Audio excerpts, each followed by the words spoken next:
Shalom Bapak Ibu yang dikasih dalam Tuhan. Haleluya. Puji Tuhan. Selamat pagi semua. Hari ini kita bersyukur, kita bersuka cita karena penyertaan Tuhan luar biasa.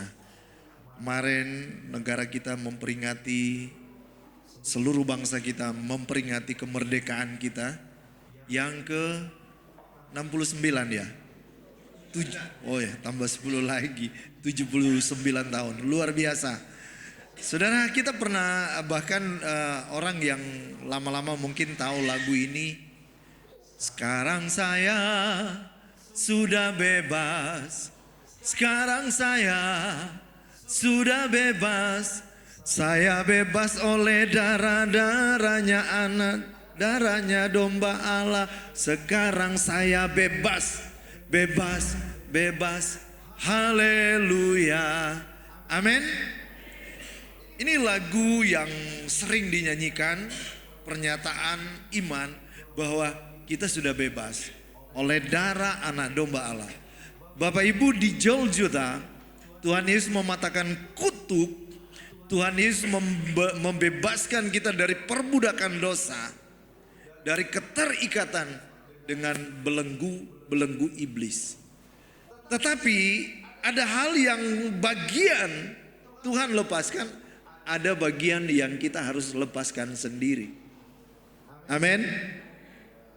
Ada yang memang bagian Tuhan lepaskan, ada yang bagian diri kita sendiri. Dan itu Tuhan berikan kehendak bebas. Kita mau terlepas atau tidak? Kita mau terikat terus atau tidak? Dan itu pilihan kita sendiri. Kita baca dalam Galatia pasal 5 ayat 1. Galatia pasal 5 ayat yang pertama.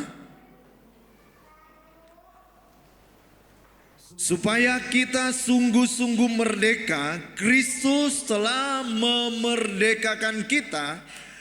Karena itu, berdirilah teguh dan jangan mau lagi dikenakan kuk perhambaan. Supaya kita sungguh-sungguh merdeka, Kristus telah memerdekakan kita. Karena itu berdirilah teguh dan sama-sama jangan mau lagi dikenakan kuk perhambaan. Puji Tuhan. Kata merdeka ini dalam kamus, nah, bahasa Sanskerta ditulis dengan mahardika yang berarti kaya, sejahtera dan kuat. Adalah bebas dari segala belenggu, kekekangan atau dan kekuasaan dari pihak tertentu. Dalam kata bahasa Melayu dan Indonesia yang bermakna bebas atau tidak bergantung namun independen. Di Kepulauan Nusantara istilah ini juga berarti bebas dari perhambaan, penjajahan, berdiri sendiri yang dibebaskan. Bapak Ibu, 79 tahun Indonesia merdeka. Saya masih ingat ketika papa saya lahir, papa saya lahir 1925. Jadi pada zaman tentara Jepang menduduki Indonesia, papa saya bercerita dia pernah jadi tukang angkut barang-barang dari tentara Jepang, naik gunung turun gunung. Jadi peralatan perang dari tentara Jepang, dan betapa sulit, betapa berat, betapa menderita. Bangsa kita berjuang dengan meneteskan darah, keringat, berjuang. Ada banyak pahlawan yang mati gugur supaya negara kita merdeka dari penjajahan.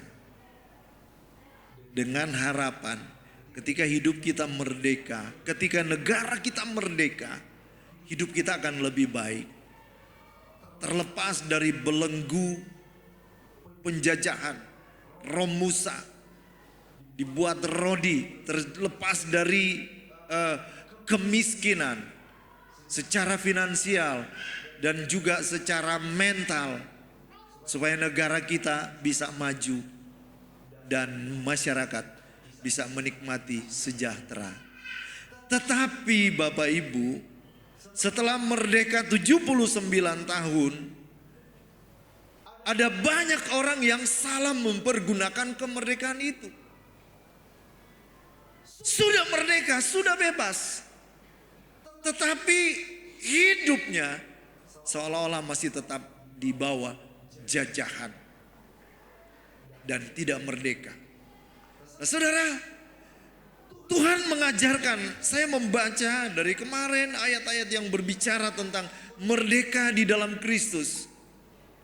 Ketika kita sudah dilepaskan oleh Tuhan dari belenggu dosa, dari belenggu iblis, Tuhan mengingatkan supaya kita jangan lagi mau diperbudak oleh iblis. Jangan kita salah mempergunakan kemerdekaan itu untuk berbuat hal-hal yang berdosa kepada Tuhan. Puji Tuhan, ayat yang kelima, pasal Galatia 5 ayat 1, kita temukan firman Tuhan mengajar, berdiri teguh dalam Tuhan. Berdiri teguh atau berdiri teguh muncul 8 kali dalam perjanjian baru. Dalam bahasa Yunani asli, istilah itu berarti berpegang teguh pada pendirian, mempertahankan posisi, teguh, tetap tegak bertahan, tekun dan tidak menyerah. Dengan kata lain, Paulus ingin kita tetap waspada secara rohani. Berdiri teguh di dalam Tuhan. Hari-hari ini ada banyak pengajaran-pengajaran yang bisa menggoncangkan iman kita. Saudara, Bapak Ibu, hari-hari ini dengan media kita bisa belajar banyak hal, baik dari yang positif maupun yang negatif. Kita bisa mendengar khotbah-khotbah rohani. Tetapi Bapak Ibu harus punya filter. Tidak semua yang diajarkan itu benar. Sekarang siapa saja bisa memberikan siaran langsung, bisa mengupload di YouTube tentang pendapat dan pemikiran. Dan yang pada dasarnya, dasar-dasar dari teologi, mereka tidak punya dasar dan sekedar bicara. Ada kemarin kita ikut seminar, salah satu pembicara berkata, apakah kita menjadi kita mau digembalakan dari YouTube atau dari gereja lokal? Atau kita pendeta YouTube? Bapak Ibu, sekali lagi kita harus punya saringan. Apa yang baik mari kita kerjakan. Amin. Yang gak baik ya jangan. Kita harus punya prinsip yang teguh. Jangan mau diombang-ambingkan oleh berbagai angin pengajaran. Jangan mau lagi diperbudak oleh cara-cara iblis yang mau merusak iman kita. Yang kedua, saudaraku, jangan mau lagi dikenakan kuk perhambaan. Dalam kehidupan rohani, kuk perhambaan adalah sebuah tipuan yang diletakkan oleh iblis yang mengikat manusia sehingga mereka merasa diperhamba oleh dosa. Sekarang ini jarang kelihatan pedati ya. Ada kuk yang ditaruh di mana sapi menarik. Kami dari kecil punya ternak sapi beberapa ekor. Jadi saya terbiasa juga kalau di daerah kami sapi itu taruh di ladang. Jadi pagi kami taruh di tempat yang satu, sore di tempat yang lain, aman. Gak ada yang curi-curi sapi ya. Kalau di sini sudah di kandang, digembok, masih lagi diambil, bahkan disembeli di tempat. Jadi sudah terbiasa memelihara sapi ya. Nah, saudara, pada usia-usia tertentu ada sapi yang masih remaja, itu kami harus tusuk hidungnya. supaya bisa dikendalikan. Soalnya walaupun sapi masih sedang, kalau tidak ditusuk hidungnya, waduh kita mau tahan susah sekali. Bayangkan kekuatannya sapi itu, kita tidak bisa mengendalikan. Ketika pada usia-usia tertentu dia sudah mulai bisa, sudah mulai kuat, yang junior ini dipasangkan dengan yang sudah senior. Jadi kalau ditaruh di kuk itu, kiri dan kanan, jadi yang kanan itu yang masih muda, yang masih belajar, yang kiri sudah bisa menuntun. Jadi yang muda itu pertama ya gini, tapi lama-lama dia nurut. Dipasangin kuk di sini ya. Saudara, firman Tuhan mengajarkan jangan lagi kita diperhamba.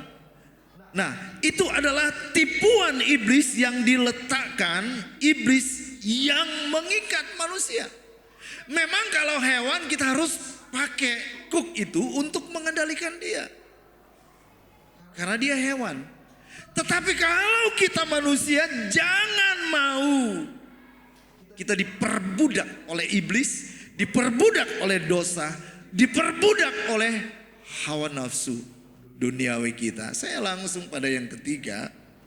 Kita akan belajar di poin yang ketiga agak beberapa poin. Ikatan belenggu perbudakan iblis. Nah, kita akan belajar ini ya biar kita terbuka. Ada beberapa cara iblis untuk mengikat kita sehingga kita tanpa sadar kita diperbudak, kita tidak merdeka lagi di dalam Tuhan. Yang pertama, terikat dengan roh perdukunan. Dengarkan baik-baik. Saya baca dalam Ulangan 18 ayat 10 sampai ayat yang ke-13. Ulangan 18 ayat 10 sampai 13. Di antaramu janganlah didapati seorang pun yang mempersembahkan anaknya laki-laki atau anaknya perempuan sebagai korban dalam api, ataupun seorang yang menjadi petenung, seorang peramal, seorang penelaah, seorang penyihir, seorang pemantra, ataupun seorang yang bertanya kepada arwah atau kepada roh peramal, atau yang meminta petunjuk kepada orang-orang mati. Sebab setiap orang yang melakukan hal-hal ini adalah kekejian bagi Tuhan. Dan oleh karena kekejian-kekejian inilah Tuhan Allahmu menghalau mereka dari hadapanmu. Haruslah engkau hidup dengan tidak bercela di hadapan Tuhan. Katakan amin. Jangan mau terbelenggu, jangan mau dibelenggu oleh roh-roh perdukunan. Ayat Alkitab dengan jelas, jangan mempersembahkan anakmu. Ada orang-orang yang mencari pesugihan sehingga ada anak yang dikorbankan. Ada yang datang kepada roh peramal, orang-orang yang bisa ramal. Halo, itu kita lagi terikat dengan belenggu iblis. Kalau kita anak Tuhan masih ada yang lakukan itu, Tuhan bilang itu kekejian, jijik di mata Tuhan. Jadi sebagai gembala saya mengingatkan, jangan lagi kita mengandalkan hal-hal ini. Belajar andalkan Tuhan. Amin. Puji Tuhan. Masih ada enggak yang ke roh-roh perdukunan, ramal nasib? Kalau ada, lepaskan dan bertobat supaya hidup kita berkenan kepada Tuhan. Yang kedua, terikat dengan roh perzinahan. Galatia 5 ayat 19 sampai 21. Perbuatan daging telah nyata, yaitu percabulan, kecemaran hawa nafsu. Ini balik lagi, penyembahan berhala, sihir, perseteruan, perselisihan, iri hati, amarah, kepentingan diri sendiri, percideraan, roh pemecah, kedengkian, kemabukan, pesta pora, dan sebagainya. Terhadap semuanya itu kuperingatkan kamu, seperti yang telah kubuat dahulu.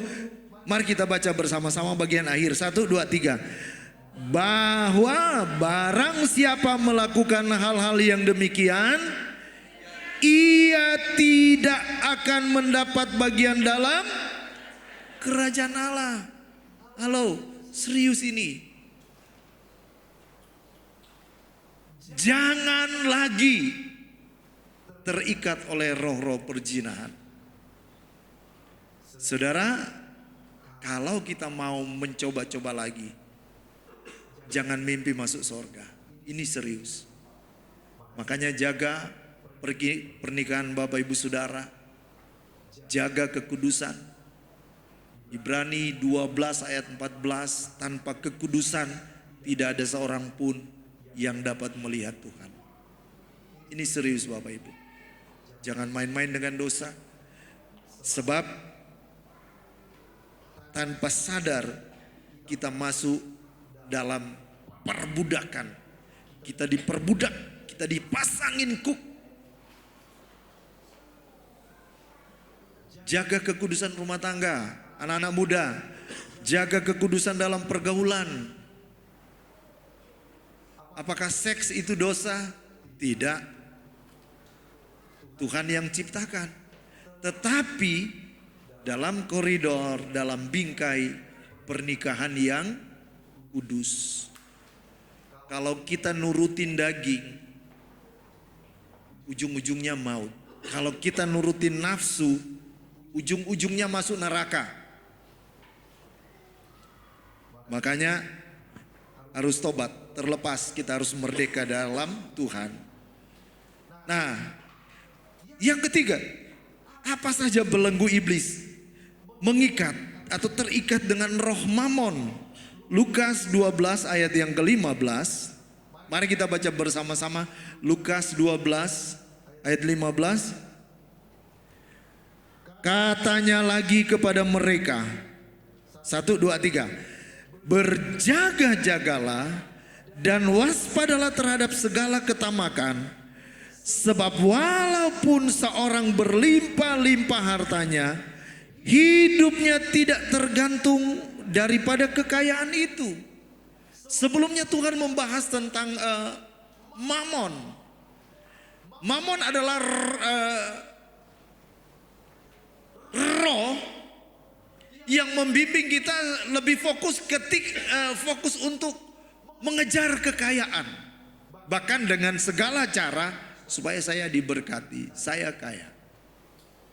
Tetapi Tuhan mengajarkan waspadalah. Berjaga-jagalah dan waspadalah terhadap segala ketamakan. Ini tamak. Apakah kita diberkati dosa? Enggak. Yang membuat kita berdosa adalah ketika kita mulai tamak.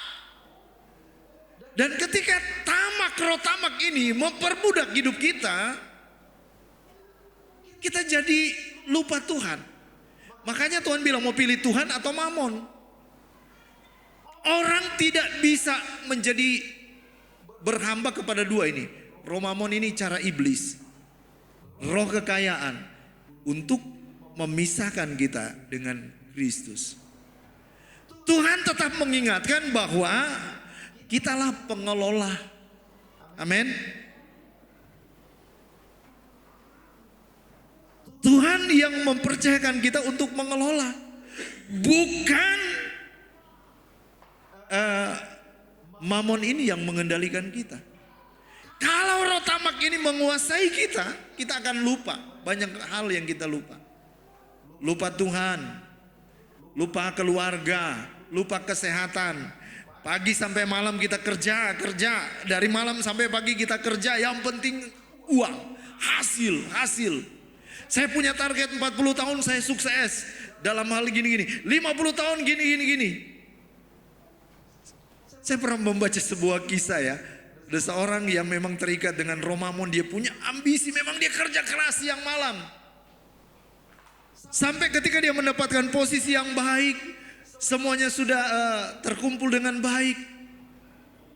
Keluarganya bilang, sudahlah Pak, kita lebih banyak dalam kebersamaan keluarga. Tapi dia berkata, sedikit lagi, sedikit lagi. Kalau sudah ini baru saya akan lebih fokus keluarga ibadah. Tapi dalam kisah ini yang saya baca, ternyata sedikit lagi itu terakhir hidupnya. Dan dia tidak pernah merasakan kebersamaan keluarga, dan yang dia kerja dari pagi sampai malam, malam sampai pagi dia tidak pernah menikmati. Hati-hati. Tuhan yang memberikan kita otoritas untuk mengendalikan. Jangan kita diperbudak. Kenapa orang-orang berat untuk meninggalkan pekerjaan pada saat jam ibadah? Itu salah satu cara Mamon, cara iblis. Kalau kamu ibadah 2 jam, kamu eman loh. Kalau kamu buka kerjamu ini, kamu bisa dapat uang sekian, kamu dapat cuan sekian. Gitu Bapak Ibu. Setelah dapat misalnya dapat 1 juta. Minggu depan lagi, ibadah enggak ya? Ibadah enggak? Aduh, eman tahu kemarin kamu hasil 1 juta. Mungkin hari ini bisa 2 juta. Bisa meningkat. Misalnya iblis kan bisa kasih meningkat. Tapi adakah batasan kepuasan di hati manusia? Ada enggak batasan?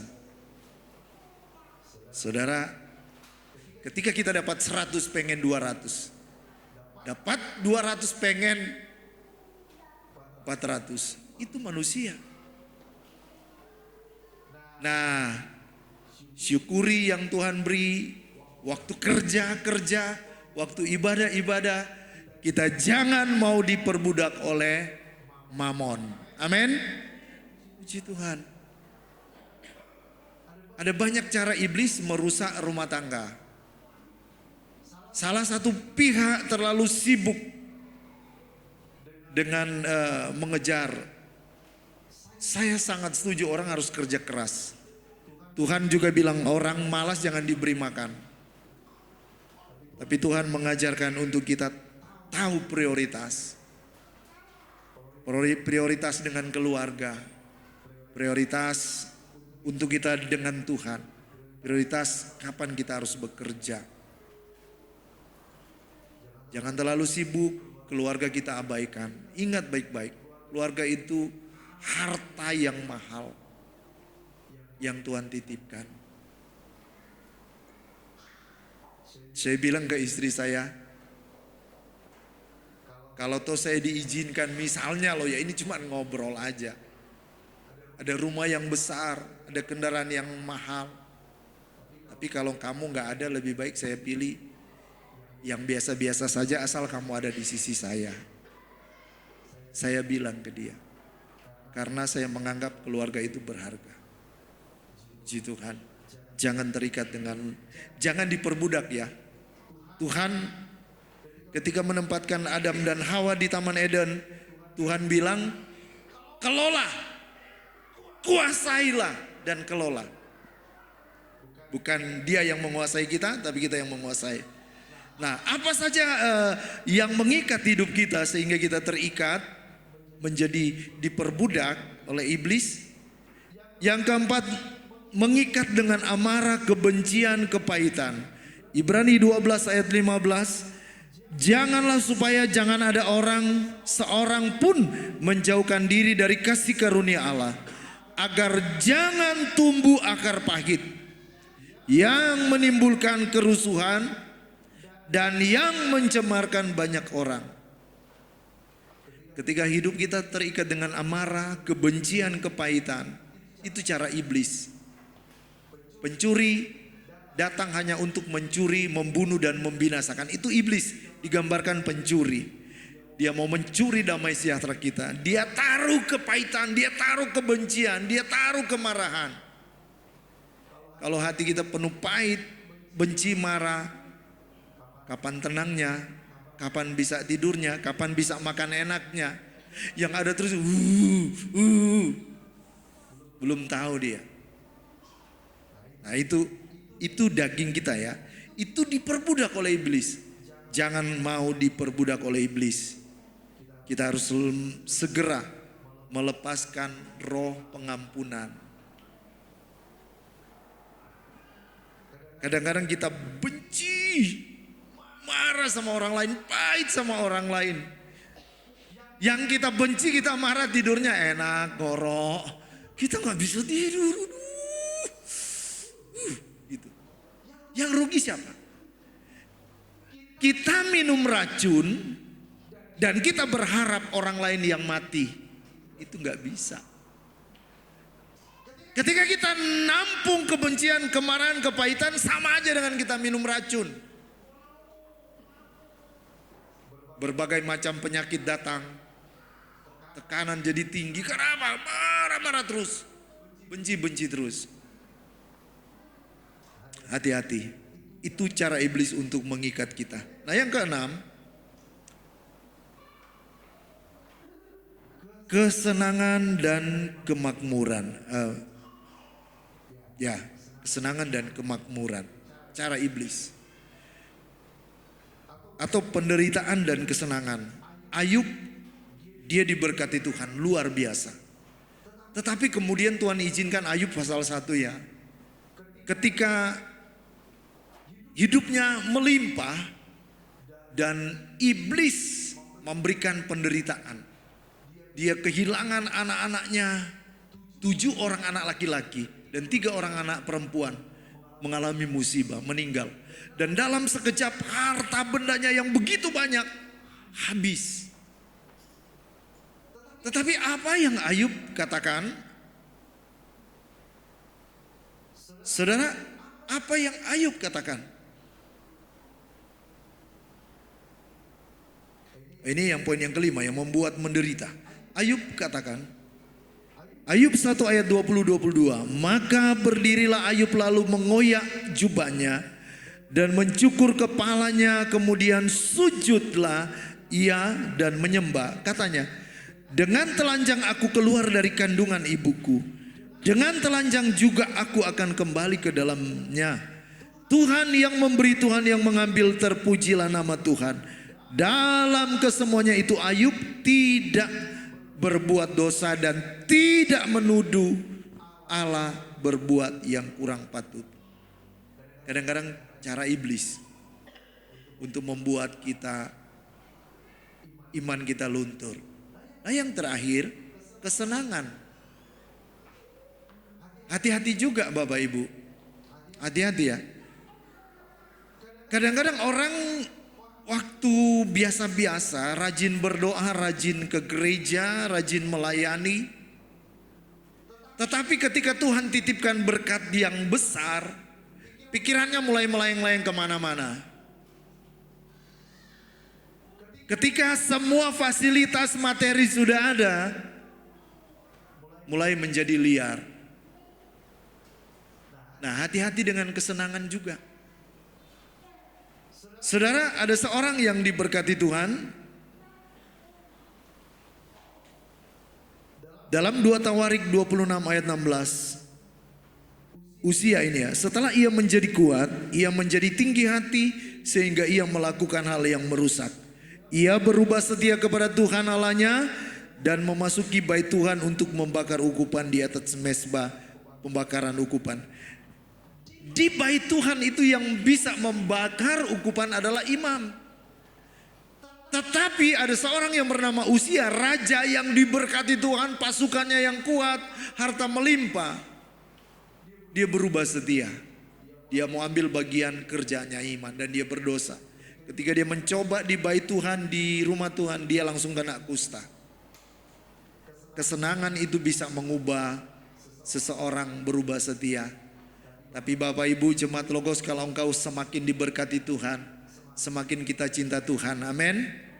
Semakin kita mengucap syukur, semua karena anugerah Tuhan. Dan semakin kita menjadi berkat. Jangan lagi kita mau diperbudak oleh iblis. Kalau toh hari ini kita menang, tetap waspada. Amin. Waspada.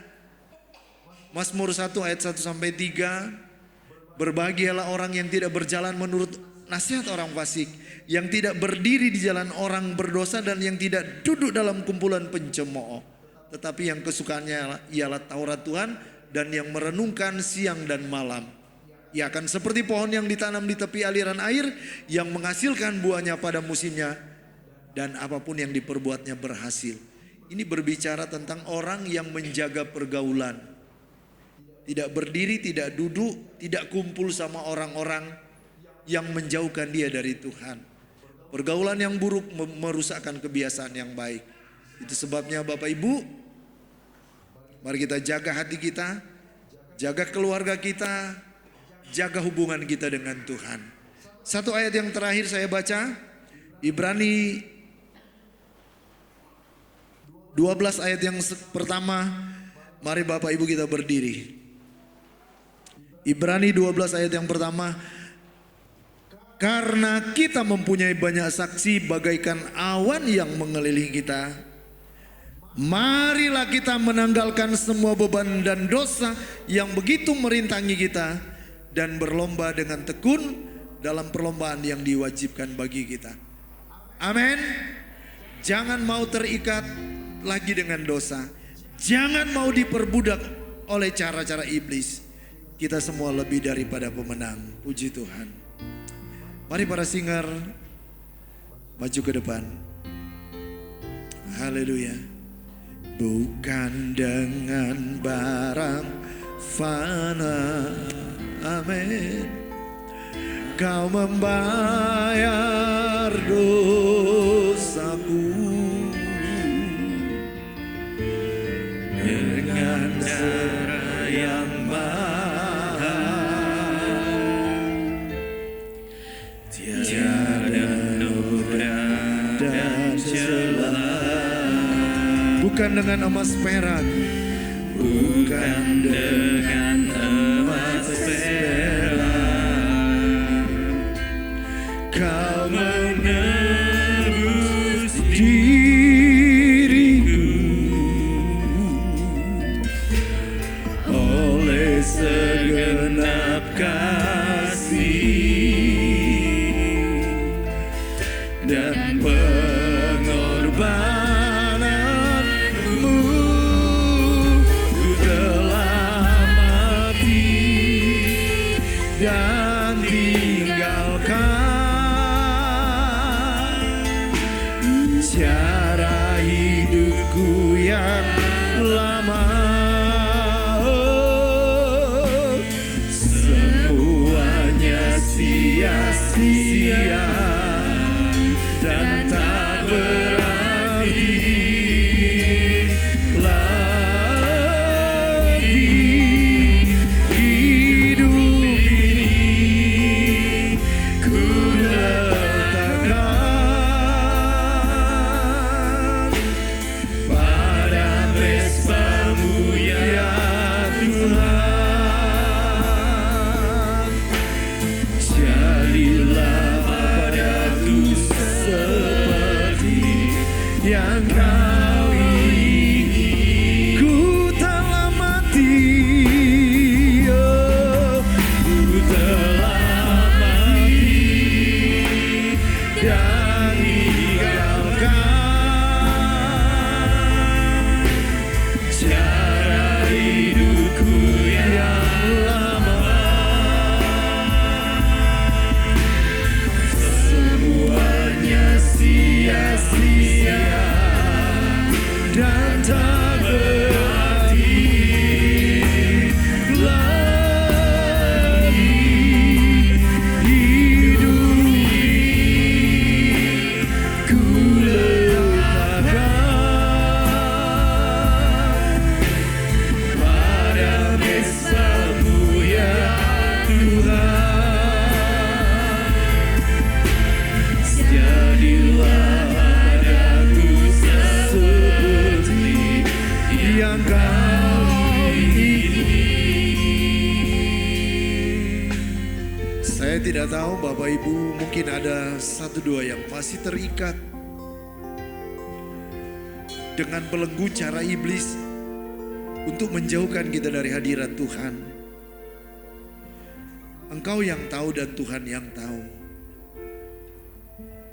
Kita bisa terbebas. Kita punya niat, kita punya hati, kita mau melangkah. Tuhan, saya ingin hidup baru. Saya ingin melangkah di jalan yang baru. Saya mau ingin hidup dalam perkenanan akan Engkau Tuhan. Lepaskan dari segala roh mamon, roh perjinahan, roh perbudakan yang membuat kita jauh dari hadirat Tuhan. Roh kepahitan, mungkin terlalu berat. Hati kita disakiti, hati kita dilukai, kita dizolimi. Apakah dengan kemarahan kita bisa menyelesaikan? Hanya oleh dengan kasih Kristus. Tuhan yang sanggup membalut luka hatimu dan menyembuhkan secara sempurna. Dalam nama Yesus, lepaskan pengampunan itu. Lepaskan amarah dan kebencian itu. Biar Tuhan yang ambil alih. Itu adalah bagian Tuhan, bukan bagian kita. Terima kasih Tuhan. Terima kasih buat firman-Mu. Terima kasih. Ku telah mati dan tinggalkan. Nanti Cindy akan berdoa buat firman Tuhan. Ku telah mati dan tinggalkan cara hidupku yang lama. Semuanya sia-sia dan tak berarti lagi. Hidup ini ku letakkan pada mesbah-Mu ya Tuhan. Jadilah padaku seperti yang Kau ingini. Jadilah padaku seperti yang Kau ingini. Jadilah padaku seperti yang Kau ingini.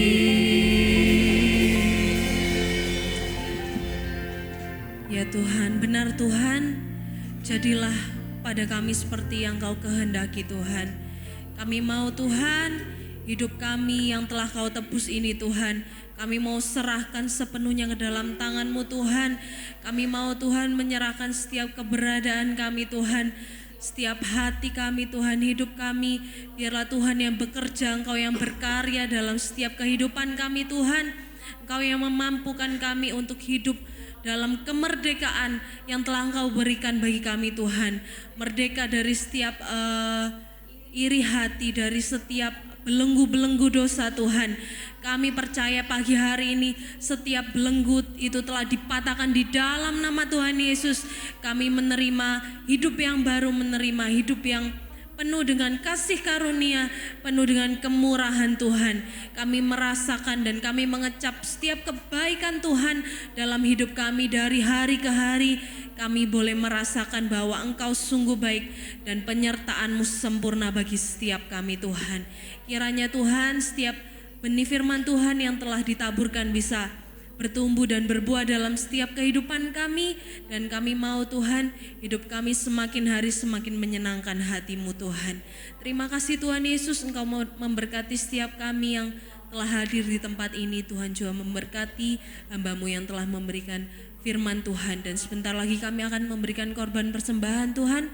Kami mau memberikan dengan bersukacita karena kami mengasihi Engkau. Terima kasih Tuhan Yesus, kami sudah berdoa di dalam nama Tuhan Yesus Kristus. Haleluya, amin.